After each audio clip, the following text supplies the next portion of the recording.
नमस्कार दोस्तों, अपराध के जहां में आपका स्वागत है। सिडनी में बीच पर अटैक हुआ, यहूदियों को टारगेट किया गया, 15 लोगों की मौत हुई, 40 से ज्यादा जख्मी और आरोपी निकले दो।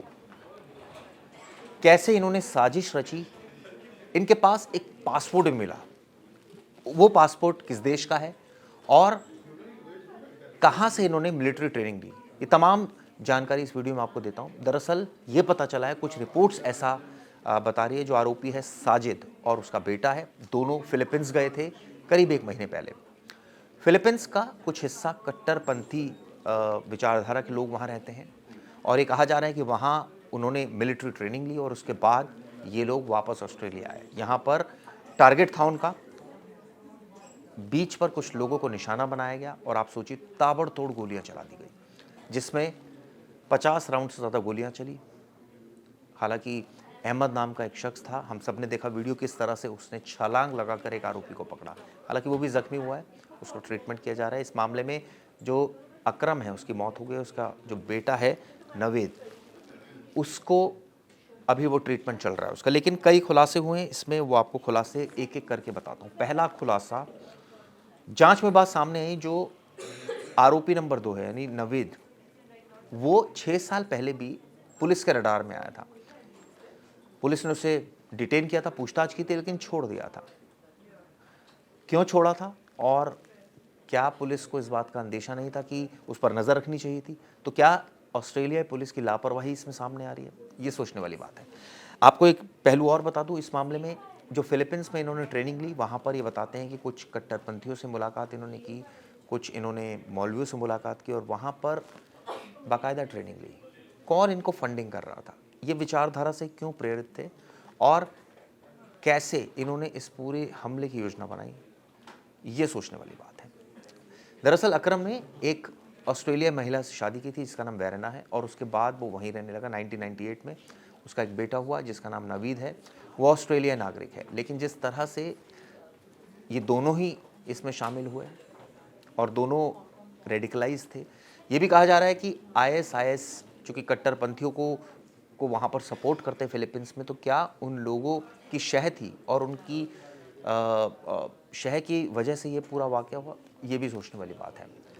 हालाँकि कुछ और इसमें पहलू है, वो भी आपको मैं एक-एक करके बताता हूँ। दरअसल ये भी पता चला है कि जो ऑस्ट्रेलियाई जो मीडिया है, वो इस बात की जो जाँच एजेंसी है, वो पता लगाने की कोशिश कर रही है कि क्या इन्हें वहाँ मिलिट्री ट्रेनिंग मिली है?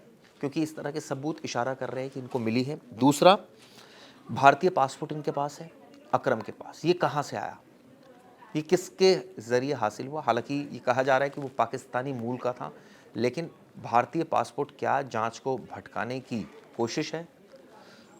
इसकी तहकीकात भी की जा रही है। दरअसल नवीद 24 साल का था और उसके पिता 50 साल के थे।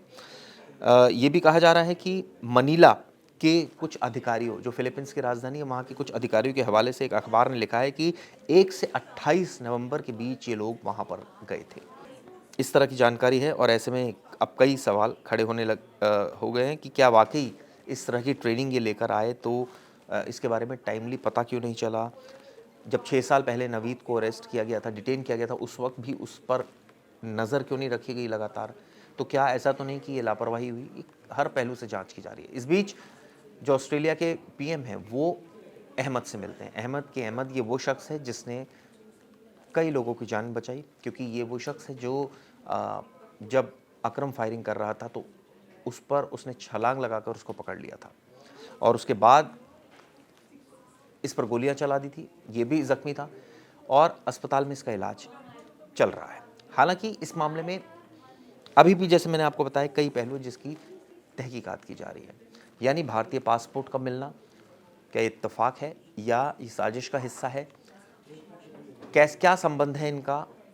क्या यहाँ कोई लोकल हैंडलर है जो उसको सपोर्ट कर रहा है?